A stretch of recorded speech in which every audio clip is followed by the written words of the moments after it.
Hi, everyone. And this week we're continuing on with the study of Keynes as part of our introduction to political economy.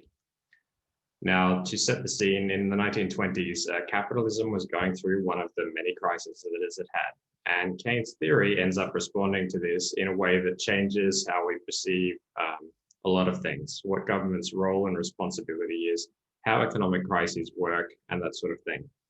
So Keynes' theory is a theory that suggests that capitalism, for lots of reasons we'll talk about today, is a very unstable system. And he sees it as government's role to try and intervene in this process and manage the system. So we can compare and contrast this with a lot of thinking that's talked about government as an intrusion on the free market. So people like Adam Smith or the neoclassical economists we'll look at in a bit. Keynes looks at government's role as natural and normal.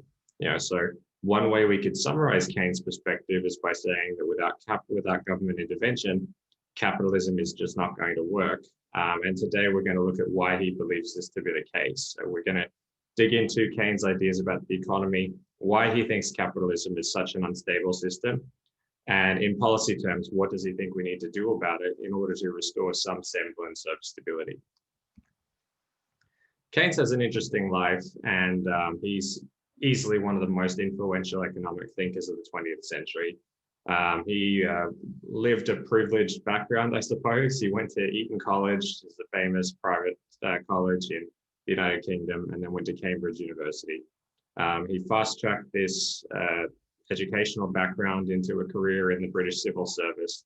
So he worked for the India office, the Colonial Office, and then later in the Treasury Department. But one of the foundational experiences he had that's really important for understanding his later work is that he was part of the 1919 Versailles Peace Conference. And this was a conference that negotiated the outcome of the First World War. We're going to talk about that in a minute, but it was a very important experience for Keynes because he's going to inbuild this idea about international relations into his understanding of government and the economic system. It's also important to note that Keynes was a lifelong member of the British Liberal Party. So we need to look out for the connection between the ideology of liberalism and Keynes's ideas about economic thinking. We need to remember that every policy recommendation Keynes is going to make, he does so because he thinks that's the best way to maximize or increase individual freedom. These days, when we think about government intervention, you'll see that it's popular to refer to that as a form of socialism. It's important to remember that Keynes was anything but a socialist. He's definitely not a socialist, but nonetheless, strongly argues for government intervention. So Keynes went to the Versailles Peace Conference, and here he fails for the first time. He experiences failure for the first time. Right now, we know that Germany was one of the losing parties of the First World War. And there was an expectation that as the loser, they would pay some kind of compensation to the people who won the war. Now, Keynes' argument was that, well, we need to be very careful about how much we expect Germany to pay, right? If the payments are too high, that might create a political scenario that's not good in the long term, where if Germany experiences an economic crisis, usually what's going to happen is the population is going to get radicalized and the outcomes are difficult to predict.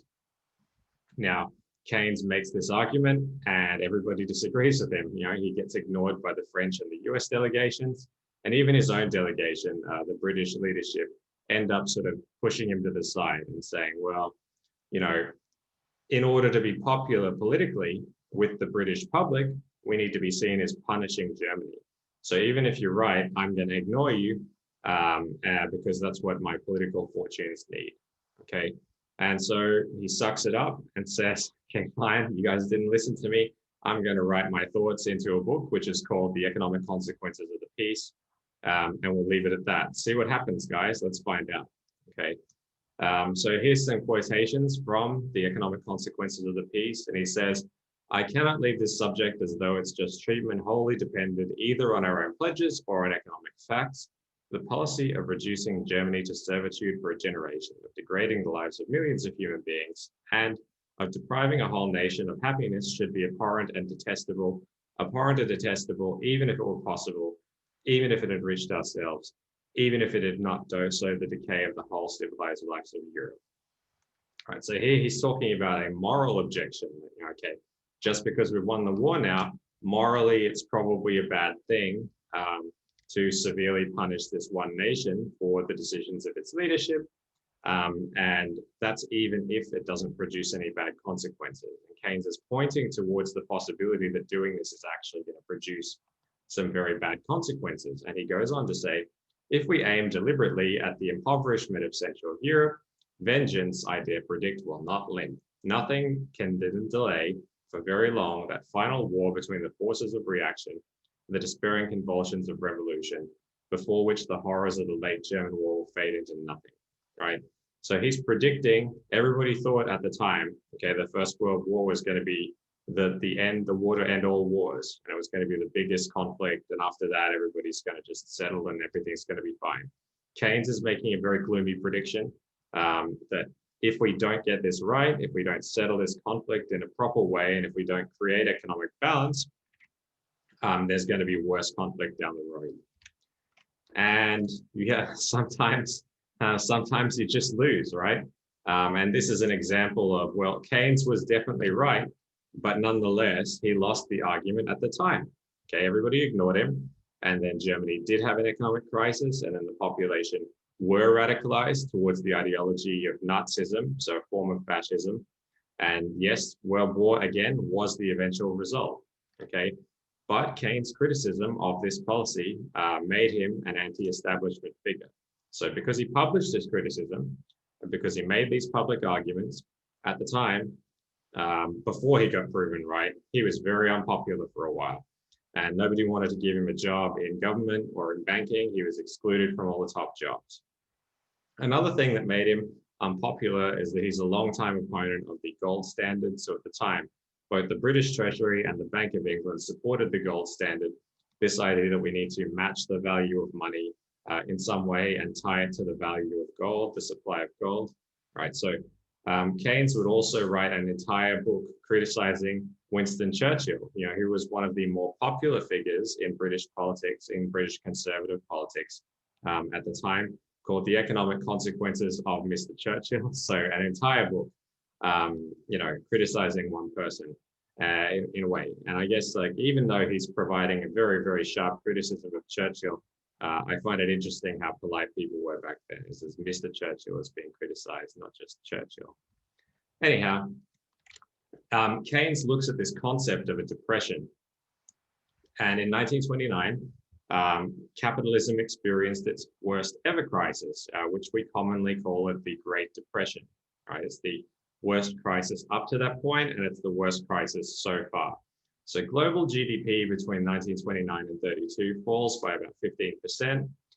The most recent example we can look at is the 2008 crisis, where it falls by 1%, and we thought that was terrible. Okay, 1929 to 32, it falls by 15%. There's huge unemployment, even in developed countries, of about 25% to 33%, depending on which country, and a collapse in industrial production. So the wisdom at the time was that, okay, there's an economic crisis, government doesn't have very much money, let's respond to this with austerity, all right? So let's cut government spending and try to get a budget surplus. Let's try and make sure that we've got a surplus. Keynes argued strongly against that and said, actually, I believe that during an economic crisis, government should go into debt. Government should borrow money. In fact, government should borrow money in order to spend money. Government shouldn't be saving money. Government should be spending money and supporting the economy. This is what's called counter-cyclical spending. In other words, when there's a boom economically, the government doesn't have to do so much. When there's a crash, the government needs to intervene and spend money. All right, spend money. So Keynes placed special emphasis on the idea that unemployment has a long-term impact, right?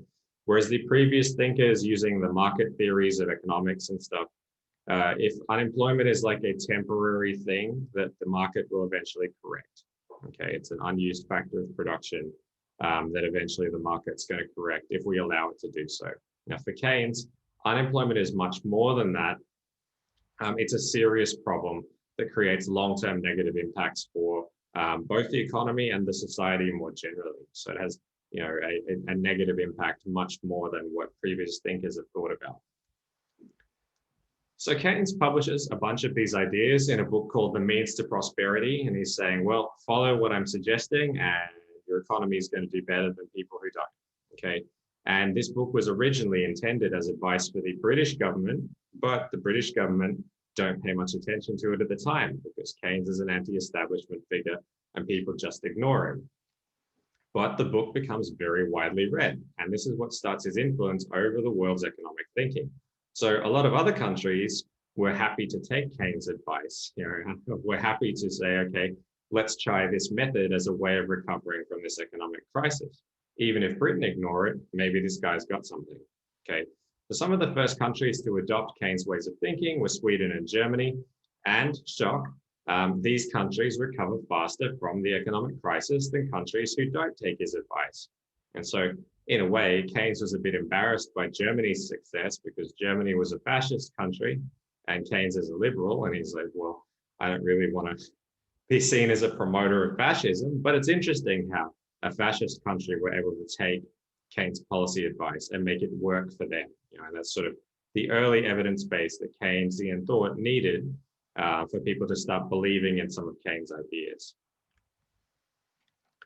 So then we come to his most famous work, which is the General Theory of Employment, Interest, and Money. His most famous book and his biggest book. Okay, it's also his last book. It was written in 1936, which is a very, very critical point in 20th century history. A very, very internationally tense time where it's sort of, if you're paying attention, there's like conflicts or tension breaking out everywhere. And everybody could sort of tell that there was going to be some kind of war, but at the same time, everybody was kind of drastically trying to prevent this from happening. So the basic argument in this book is, I think government should borrow money and spend it, right? So he's arguing for the importance of the role of government in stabilizing and promoting economic development. So overall, Keynes' book is a critique of this idea that the free market is rational, right? That a rational free market is a good thing. Now, Keynes is instead arguing that the market is a volatile thing, right? There's no such thing as equilibrium. Why is the case? Well, because the market seems to be driven by actually the worst aspects of human psychology, right? The worst aspects of our way of thinking is what causes these booms and busts. Okay, so the general theory is a major attack on almost all of the existing economic wisdom at the time. And we're going to spend the rest of today's talk looking at Keynes' book, looking at the general theory and looking at some of the suggestions that he's making. So firstly, there's this idea of equilibrium. We looked at it a little bit in Adam Smith, and Adam Smith kind of compared the idea of equilibrium as evidence that the economy in balance, in harmony, is evidence of God's work. All right. And let's look at the Keynes quote by comparison. So I've called this book The General Theory of Employment, Interest, and Money, placing the emphasis on the prefix general. The object of such a title is to contrast the character of my arguments and conclusions with those of classical theory of the subject. So Smith, Ricardo, those types of people, upon which I was brought up and which dominates economic thought, both practical and theoretical, of governing and academic classes of this generation, as it has for 100 years past. All right, so Keynes is writing roughly 100 years after Smith and Ricardo at this point. I shall argue that the postulates of the classical theory are applicable to a special case only and not to a general case, the situation which it assumes being a limiting point of the possible positions of equilibrium. In other words, equilibrium, if indeed it ever happened, Keynes' argument is that even if it happened at one point or some points, it's not the normal state, right? We're almost never in equilibrium, and maybe we've never been in equilibrium. That's his point. So the characteristics of the special case assumed by the classical theory happen not to be those of the economic society in which we actually live, with the result that its teaching is misleading and disastrous if we attempt to apply it to the facts of experience. In other words, classical and neoclassical economics, the stuff that these theories are based on, the stuff that these theories suggest is normal, is stuff that almost never happens. right? Secondly, markets are never in equilibrium, but we've spent the last 100 years developing theory that says they are in equilibrium, they're going to be in equilibrium, right? So therefore, Keynes' conclusion is that there's no relationship between the theory and the practice of economics, and that's a big problem. So if we remember back to classical political economy, you'll remember that there was some discussion of what's called Say's law by Jean-Baptiste Say. So Say's argument is that wages are equal to the value of the goods produced, and secondly, more importantly, that supply creates its own demand. And Keynes spends the first part of his book directly attacking Say's law. So classical political economy says we can never have unemployment in the long term, right? If unemployment exists, people are going to change their preferences. They're going to say, oh, seeing as I'm unemployed, I'm going to accept a job for less money. Wages are going to fall. Employment's going to resume. All right. If we leave the free market alone, employment will resolve itself. The only exception is if we introduce distortions into the market that encourage people not to take jobs. Right. Smith critiqued the idea of the British Poor Law, for example, because if we give charity to certain people, it's going to stop them from taking jobs.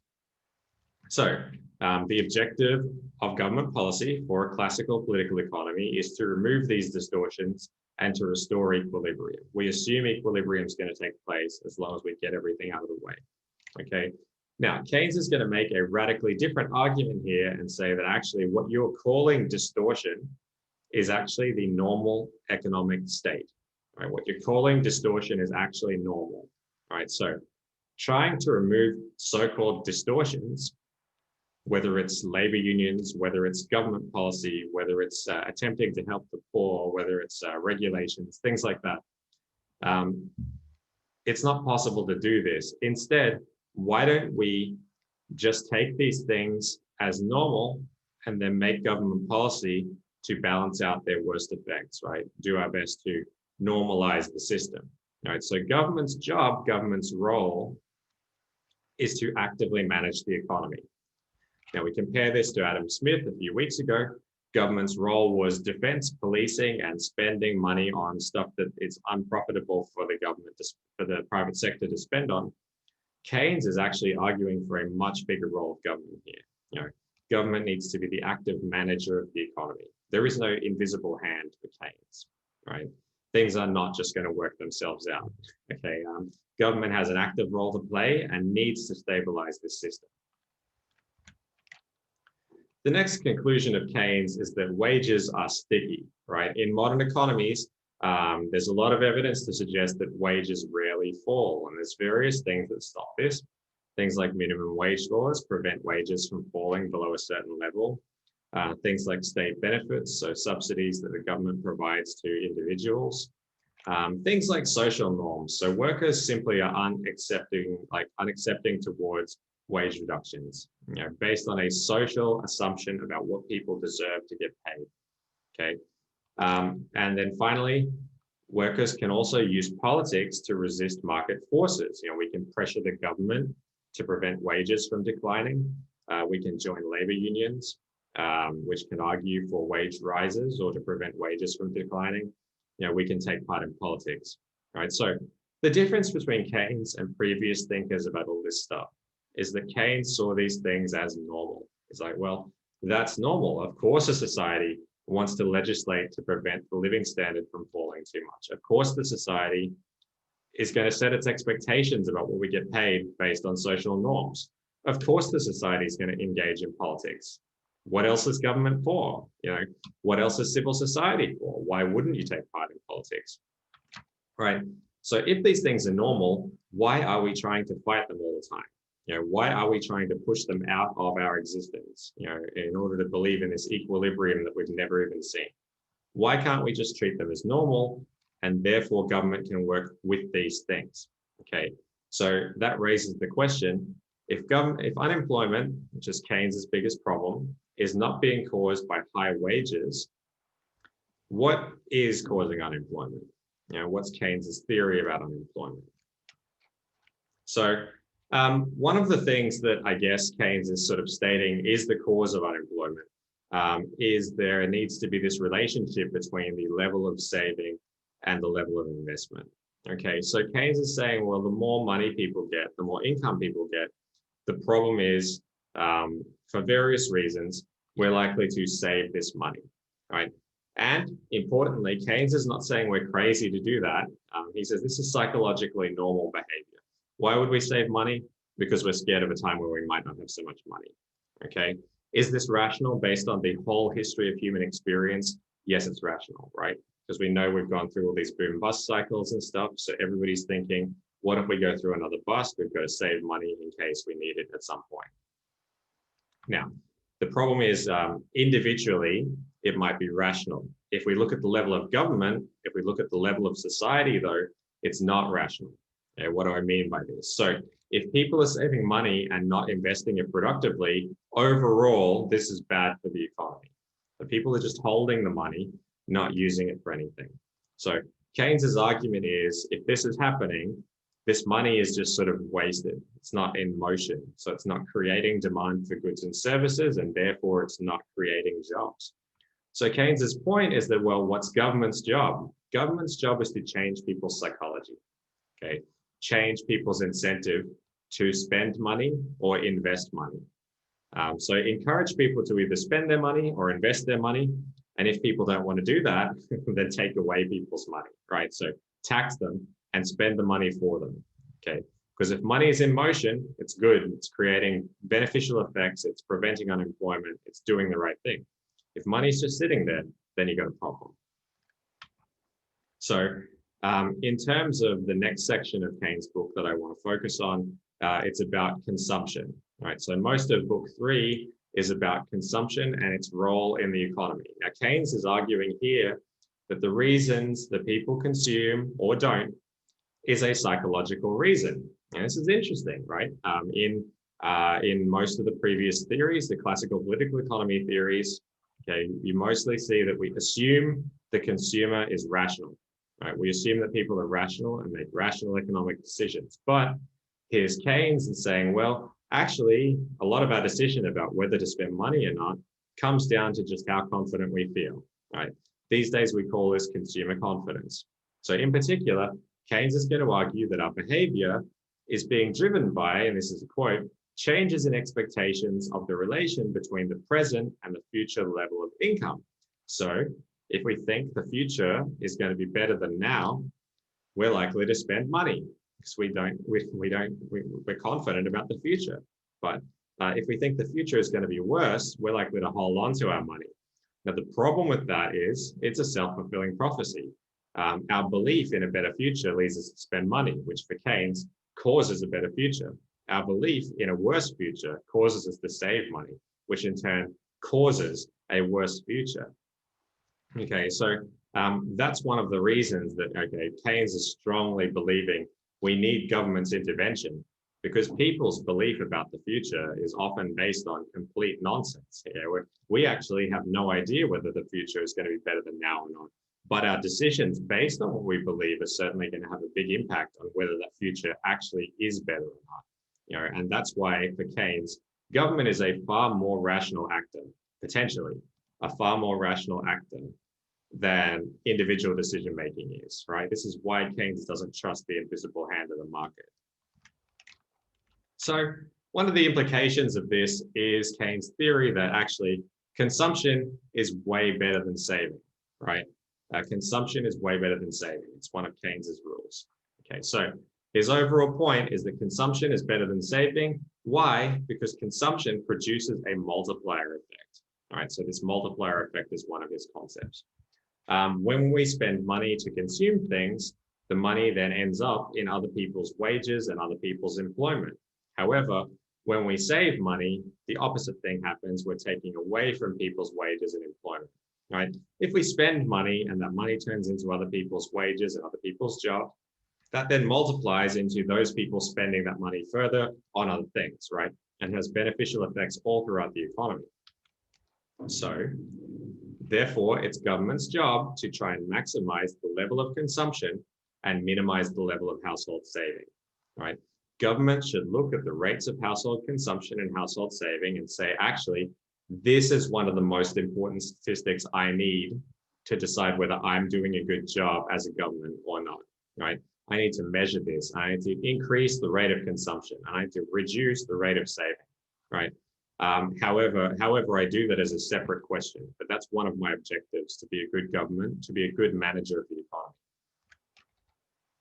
The next implication is that investment is also better than saving. So for some of the similar reasons that consumption is better than saving, Keynes also thinks investment is better than saving. And if people save, what they're really doing is they're taking a productive thing and turning it into an unproductive thing, right? So the consequence of investment, of people choosing saving over investment, is negative for the whole economy. If people are not investing money, that means there are fewer jobs, there's less development, there's more unemployment, and usually the result of all those things is social and political problems. And deep down, Keynes really wants to avoid big social and political problems. So then we talk about the money supply a little bit. And if you're perceptive, you've seen that not many of the theorists we've studied so far have much to say about the money supply. Keynes is one of the first people to talk about it. And he says that the number of notes which the public ordinarily have on hand is determined by the purchasing power which it suits them to hold or carry about, and by nothing else. So what determines the money supply? How much money we actually want to spend. In other words, people's income and the existing level of demand are the factors that have the biggest impact on how much money there is in the economy, right? And how much stability that has. So if we want the money supply to be stable, if we're worried about inflation, we need to manage people's expectations, and then the money supply will be stable. Okay. So this leads to another important Keynesian concept, which we call effective demand, right? This is probably the central aspect of Keynes. Keynes really believes that if we can manage demand, if we can create this effective demand, we can solve most of the problems of the economy. Okay, now demand is both the total amount of income that people have to spend on things like goods and services, but, and here's the psychological part, it's also the willingness that people have to spend it as opposed to saving it, right? It's no good just having the money, okay? For a lot of other economic theorists, it's just, oh, well, people have got money, therefore demand exists. No, it doesn't, okay? Keynes says it doesn't matter if people have the money. They've got to be willing to part with that money. If they don't have the confidence to spend it, they may as well not have the money. All right, so government's job is to maximize investment and consumption and minimize saving. And the higher level of this effective demand, Keynes saying in the long run, that's going to make the economic situation much better, like it's going to be running at its optimal potential. Unemployment for Keynes is one of the worst things an economic system can produce, right? And the reason for this is simple. Workers are going to be most of the consumers, right? It's most of the people in the economy are going to be working people, okay? And without them, how can we possibly sustain this effective demand or aggregate demand? You know, how can we keep the level of demand in an economy high if most people are out of work and not getting paid? And so for Keynes, the difference between most developed countries and most developing countries is simply that in most developed countries, the spending power that the working class has is much higher, okay? And they're much more likely to find stable, secure employment. And because they have this spending power, the level of aggregate demand in a developed country is much higher, right? And because in developing countries, they don't have the spending power, that's why they're more vulnerable to economic crisis and unemployment. So if you're a country that has unemployment, what should you do about it? Keynes' singular solution to this was public works, right? So government can generate things and jobs which themselves have a multiplier effect, okay? So government should put people to work. Government should intervene in the economy. Government needs to spend money in order to prevent unemployment, because unemployment is the worst thing possible. So next we have the concept of animal spirits. And here again, we see an example of how psychology enters political economy, right? So I know a lot of people are interested in psychology as a possible major choice. And I'm here to tell you the good news is that, you know, when we study the economy, if we do it in a smart way, we're not ignoring all of the wisdom that comes from other disciplines, right? Keynes is certainly listening very closely to, you know, the way that instincts and emotions drive the way that people make decisions, right? And he uses this concept of animal spirits to say, well, Just like animals, instincts and emotions are a big part of our decision making rather than rationality. All the previous theories just about, not Veblen, obviously, and to a lesser extent, maybe not Marx sometimes, but most of the classical political economists were like, yeah, people are basically rational. People make rational economic decisions. Modern economics assumes that people make rational economic decisions. And here's Keynes, who reminds us, actually, our decisions are a disaster a lot of the time. We're making our decisions based on instincts or emotions and that sort of thing. And that's one of the things that introduces a large degree of instability into the capitalist system.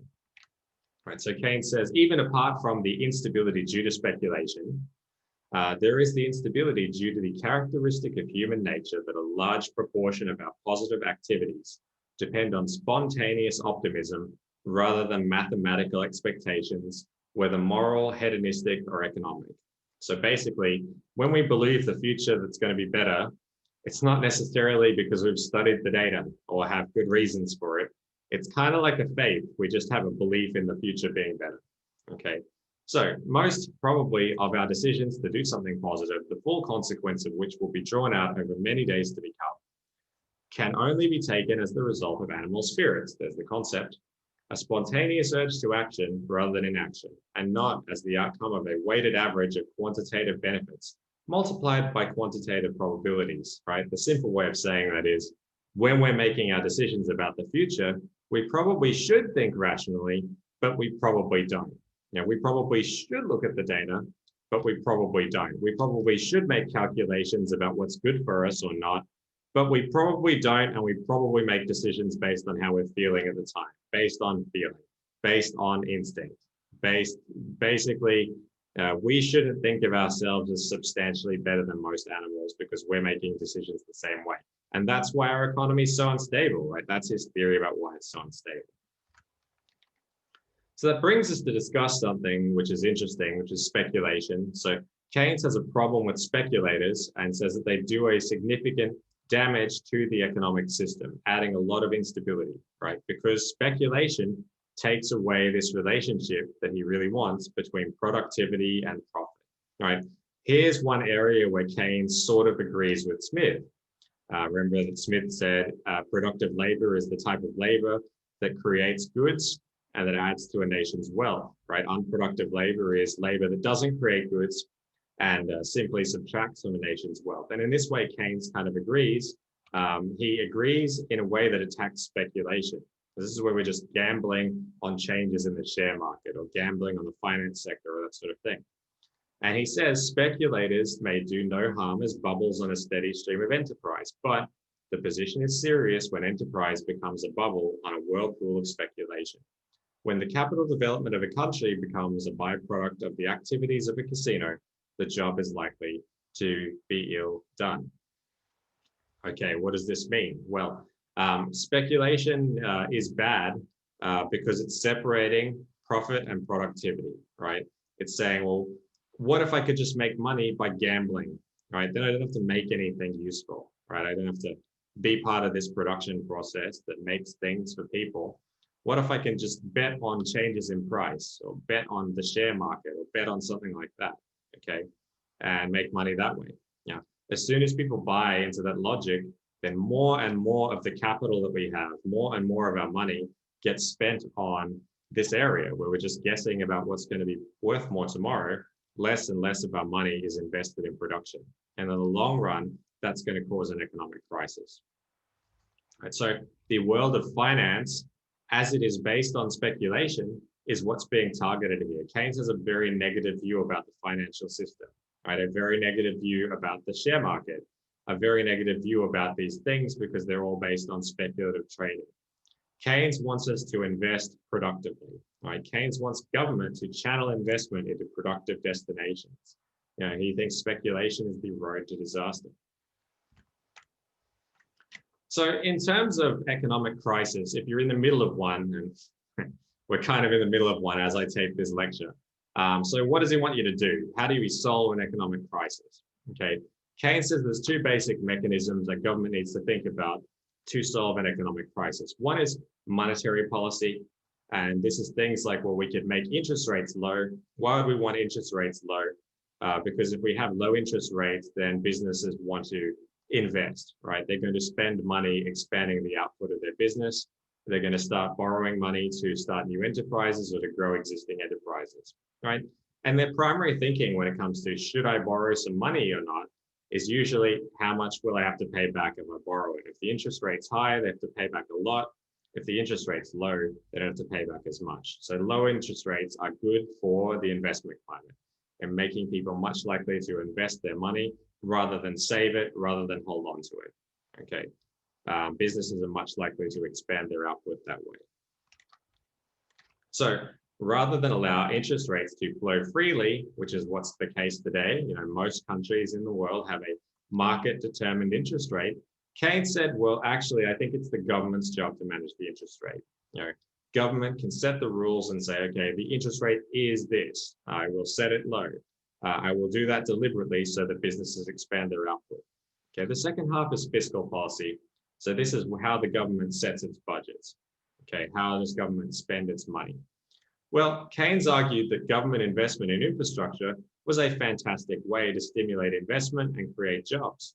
That basically, if you're in doubt about what to spend on, when has it ever been bad to improve the transport network or improve the roads or improve electricity or improve things like that? When has that ever had a negative impact on any economy ever?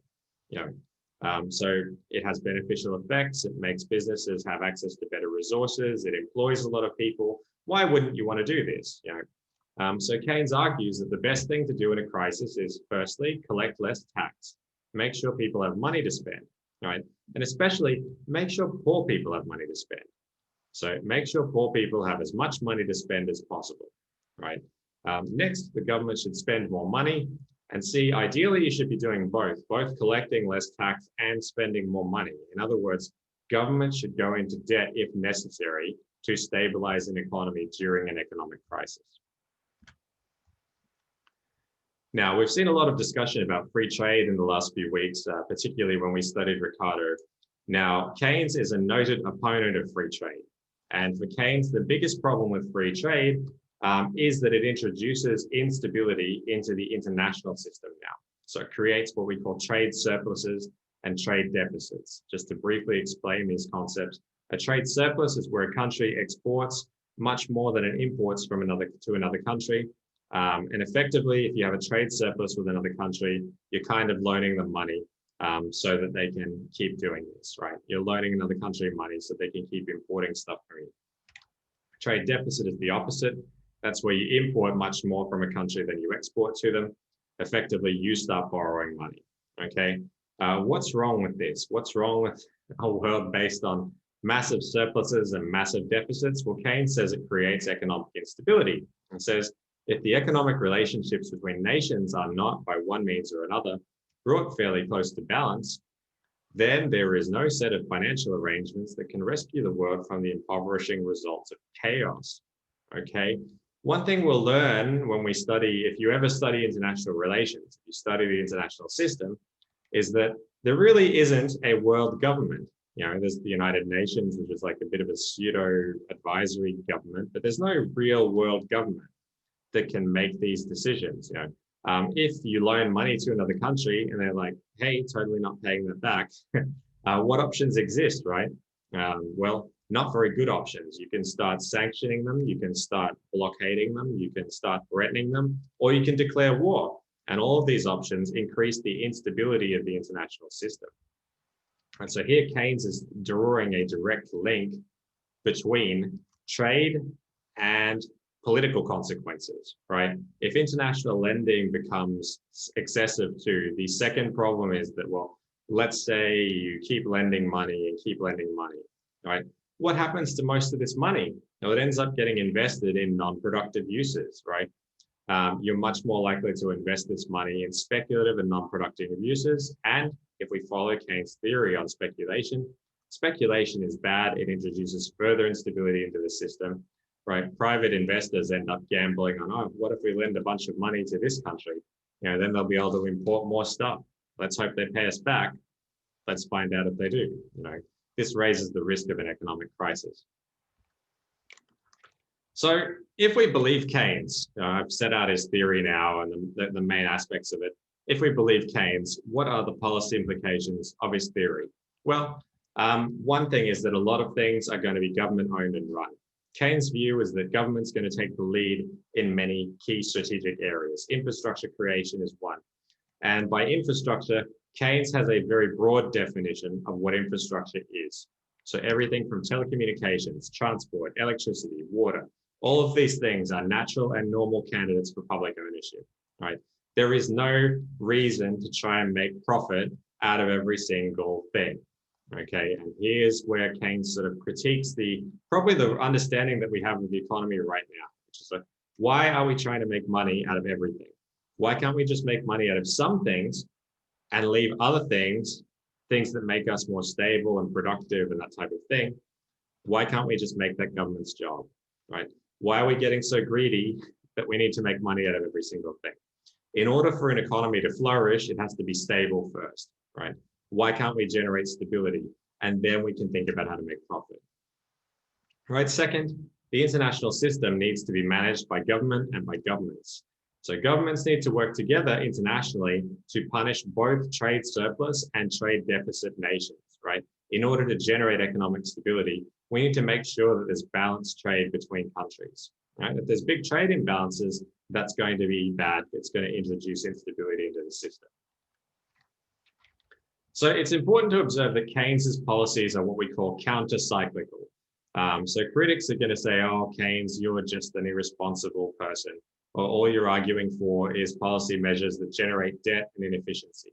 All right. Now, Keynes is a little bit more specific than that. He says, well, I'm only supporting government going into debt if we're going to resolve some kind of crisis, right? An unemployment crisis or an economic crisis or something like that.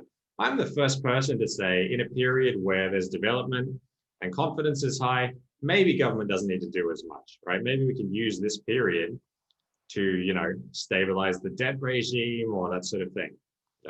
So if too much growth and inflation is occurring, imagine this, there's such thing as too much growth and inflation, okay? Keynesian policy would be saying, okay, this is unsustainable. We need to raise taxes and prevent too much development from happening, right? We need to make sure this development is sustainable, long-term sustainable, that it's healthy development. And if there's too much money chasing too few goods, this is going to cause inflation. We need to take people's money away, okay? Controversial. We need to take people's money away and make sure we don't cause an economic crisis. So the success of Keynesian policy is obvious, okay? Keynes's ideas were adopted in most Western industrialized countries after the Second World War and many developing countries as well. And this period is called the golden age of capitalism. It lasts until the mid-1970s, right? This period is characterized by low and stable unemployment. There were no big crises in unemployment during that time. Reasonably low inflation, right? So the price of goods remained relatively the same. High rates of economic growth and especially high rates of wage growth. So in the subsequent 20 years from the 1970s until now, the subsequent 40 years from the 1970s until now, we've seen that these things have grown separate. High rates of economic growth can be coupled with low rates of wage growth. Okay, so during this golden age of capitalism, we had both high rates of economic growth and high rates of wage growth. Now, what's confusing, I guess, is that Keynes was a liberal, okay, and didn't like socialism and didn't really like social democracy and didn't like those things. But Keynes never lived to see, he died in 1946. So he never really got to see the fact that actually his ideas in many ways led to the growth of social liberalism and social democracy. Understandings of government that say intervention into the economy is actually a good thing, evolved out of Keynesian thought. That we're not so liberal, like they weren't rooted in this liberal philosophy. And then I would be remiss if I didn't mention that Keynesianism as an idea ends up in its own crisis. Right? Now, Keynes didn't write this, but there's something which we call the Phillips curve, which is a prediction that inflation and unemployment are inversely related. Right? High inflation, low unemployment, high unemployment, low inflation. Okay. But then in 1973, there was a big global event, which we call the oil crisis, which is going to change everything. Okay. The Organization of Arab Petroleum Exporting countries held an oil embargo against all those nations that supported Israel during the Yom Kippur War. So these are countries like the United States and so on. So the result of this is that oil, which at the time was pretty cheap and essential to industrial production, is going to dramatically increase in price, from about $3 a barrel to about US $12 a barrel. Okay. And there's a lot of other stuff going on at the time. The United States is losing the Vietnam War, and there's a lot of instability. So this and other economic problems of the 1970s lead to a situation where inflation and employment rise at the same time. And this ends up getting called stagflation, the stagnation and inflation. So if you're a Keynesian and you're in the middle of the oil crisis, what are you supposed to do? Do you take an anti-recession strategy, attack the unemployment, cause more inflation? Do you attack the inflation, cause more unemployment? Keynesianism is out of answers at this point, maybe.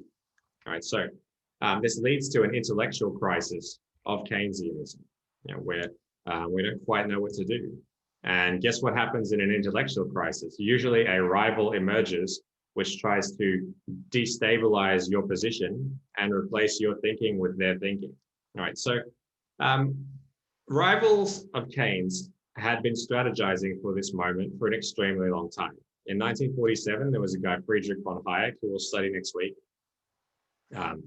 He founds the Mont Pelerin Society, whose all of their members are important people in what's called classical liberalism. Classical liberals, in summary, believe mostly what Adam Smith believes, or sometimes even more aggressive belief in free market than what Adam Smith believes. Okay, so people like Friedrich von Hayek, Karl Popper, Ludwig von Mises, and Milton Friedman. We'll talk about some of these people shortly in the next topic on neoclassical economics. But this society is like a club of influential intellectual people, and they're all planning and strategizing. How can we expand our influence? How can we make our ideas more popular? And how can we make Keynesian and Marxist ideas less popular, right? And in terms of the Keynesianism bit, this is their moment where they're going to be like, okay, Keynesianism is in trouble. We're going to go on the attack, right? We're going to strike back. And that's what brings us to neoclassical economics, okay? The type of economics that is popular today, becoming less popular, but popular today. So Keynes, we're going to talk about the neoclassical period in the next topic, right? But one thing to notice is that Keynes actually does make a comeback, and he makes a comeback during our time, right, where we live. So in the 2008 financial crisis, a bunch of key events occurred, and one of the key implications of this crisis is that a lot of economic thinkers started to question, do we really believe in this idea of free markets and free trade anymore, right? Especially, do we believe government should stay out of the way and let private enterprise manage the economy, right? No, a lot of people argued for what's called economic stimulus, which is traditional Keynesian policy measures as a result of combating the global financial crisis. So can we combat this crisis through economic stimulus? It's interesting that institutions like the United Nations or the International Monetary Fund, who totally supported neoclassical economics for a long period, started helping coordinate international responses to the crisis, including very government interventionist measures to respond to the crisis. Now, a lot of countries reversed decades of free market and free trade policies and turned back to government intervention as a way of solving the crisis. China was the biggest example, which spent almost 600 billion US dollars on its economic stimulus plan, doing things like housing, rural infrastructure, transportation, health and education, environment, industry, disaster rebuilding, income building, and tax cuts. And all of this is coming straight out of Keynes' playbook, spending on public works when a crisis happens, right? And the evidence is that countries who did this, countries who adopted this strategy of mass government spending in response to the crisis, came out of the crisis in a much better position than countries who stuck to the free market thinking. And that's something I need you to think about as we move forward. So I'm going to leave you with a quote from Keynes that's sort of warning you about economists, all right, and political philosophers too. But so he says the ideas of economists and political philosophers, both when they're right and when they're wrong, are more powerful than is commonly understood. Indeed, the world is ruled by little else. Practical men who believe themselves to be quite exempt from any intellectual influences are usually the slaves of some defunct economist. Madmen in authority who hear voices in the air are distilling their frenzy from some academic scribbler of a few years back. But sooner or late, it's ideas, not vested interests, which are dangerous for good or evil, right? And the basis of this statement is saying we need to look at things that we take for granted. We need to look at concepts that we use to understand the economy in particular. And we need to think, well, are these reasonable concepts, right? Or have they come from somewhere? Have they come from some economic theory or political theory that we aren't quite aware of and don't fully understand? Maybe we need to look into these a bit more, right? And that's all we need to do. All right, so I'll leave you with that. Next week, we're going to study neoclassical economics and look into the response to Keynes. Thanks for listening.